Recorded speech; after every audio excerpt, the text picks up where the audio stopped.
In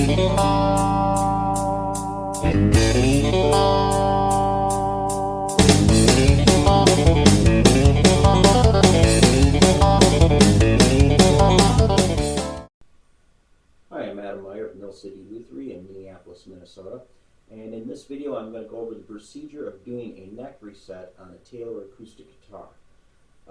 We get people calling up with their guitars and they'll be talking about high action, and often they don't realize that the guitar has a bolt-on neck, so the neck reset is actually fairly easy, and it doesn't, especially on a Taylor, it doesn't really cost much on top of the setup. So I'm going to show you what to look for to know if your guitar is a bolt-on neck, and the procedure to get things corrected and why you would want to do it. Okay, and I have the guitar in tune, truss rod adjusted correctly, and I'm used to measuring an imperial, so if you're used to metric, then I guess you just got to kind of get an idea. I'm not sure what the conversion would be. You can see here, it's a little hard to see with the light, but we're actually up over 430 seconds, about 4.5. Maybe I can get the guitar turned a little bit to see better. But, it's up there a ways. The action should actually be down around here when we're done. So we got a ways to go. We're not taking down half the action, but a substantial amount. And we're going to do that with the neck joint rather than taking it off at the saddle. All right, we'll get in here close, a close look on the saddle. As you can see, it's, we've got a healthy amount coming out of the top of the bridge. One option would be to take the saddle out and then sand down the bottom of it to lower the action. But ideally, this is about the amount that you want to have sticking out. It's what Taylor recommends to have on their guitars. You don't really want to have the saddle a lot taller than this, because then there's the danger from the tension from the strings pushing on it. Once it gets real tall, it wants to flop forward. This is kind of the ideal amount. So we want to finish off our guitar with, the saddle looking like this. Also, this guitar has a pickup, so you don't want to have a saddle that is too tall or too short on this. Too tall and you could end up damaging the pickup. Too short and you could end up having problems with getting an even response.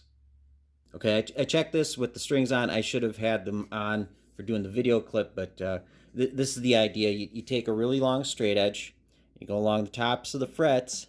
You want is for that straight edge to be clear of the top of the bridge, and as you can see, we're hitting that. So we want to increase the angle here. I'll lift the straight edge a little bit. It should be something, like that, just clear of that when you've got the strings on and everything. But right now it's just under. So this isn't going to be a big neck reset. This is a little more of a subtle one. If this was a glued-in dovetail neck joint, well, we'd just be lowering the saddle and avoiding all that extra cost. But once again, this is a bolt-on neck, so it's a lot quicker and cheaper, and we can kind of keep the guitar maintained in its original state for longer. So this is the obvious way to tell if your guitar is a bolt-on neck. I'm looking inside, took the strings off, looking inside at the neck block. That Taylor sticker right there, that's covering up neck bolts. Another thing would be, you can stick your hand in here. There's a bolt going in under the top, or to the fingerboard tongue underneath. So those are two giveaways right there. Martin has a little wooden badge. I believe I can show a picture what those look like. Those are covering up neck bolts. So that's how you tell if the guitar is a bolt-on neck.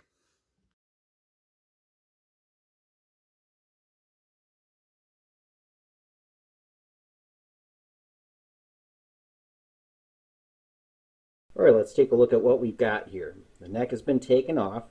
So it was by removing this bolt, an Allen bolt, from here underneath the tongue. There's a hole for it there. And there are two of these bolts going into the heel. They go through here. Now what you can see is this right here in the neck pocket, we've got two shims. What Taylor does is they have these wooden shims which are thickness, and they also have a taper to them.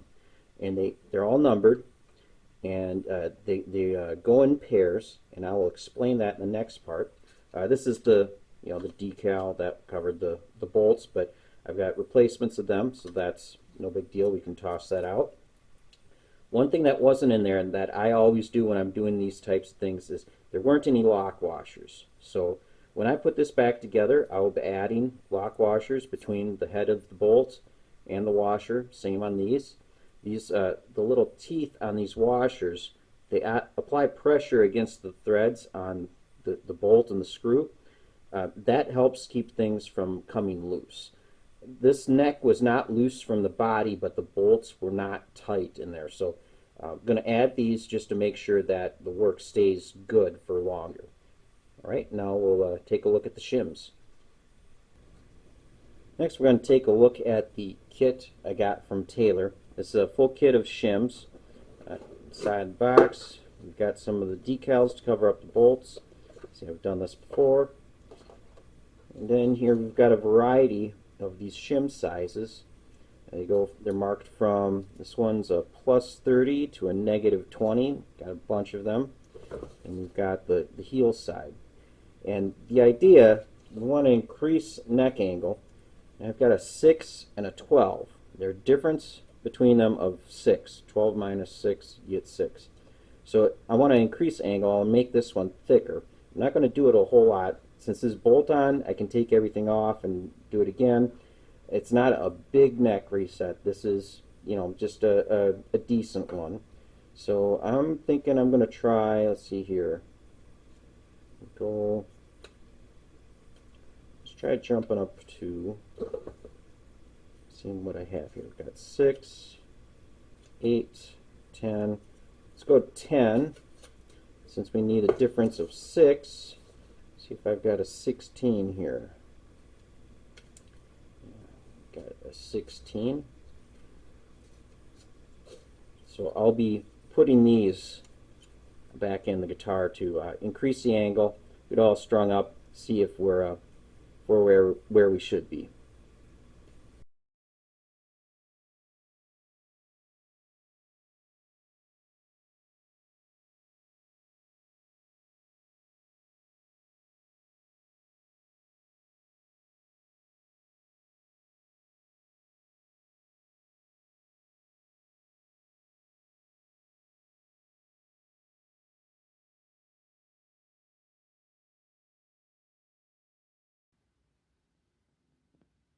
Alright, I'm checking this with the straight edge again. You see I'm just over the top of the bridge. Just proud of that. So I'm going to check the action at the 12th. And this is the bass side. We are perfect to spec.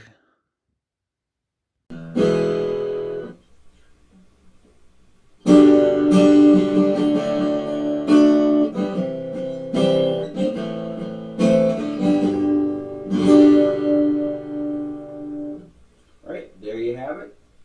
Job is done. Turns out that I didn't even have to raise or lower the saddle at all. Everything turned out just fine.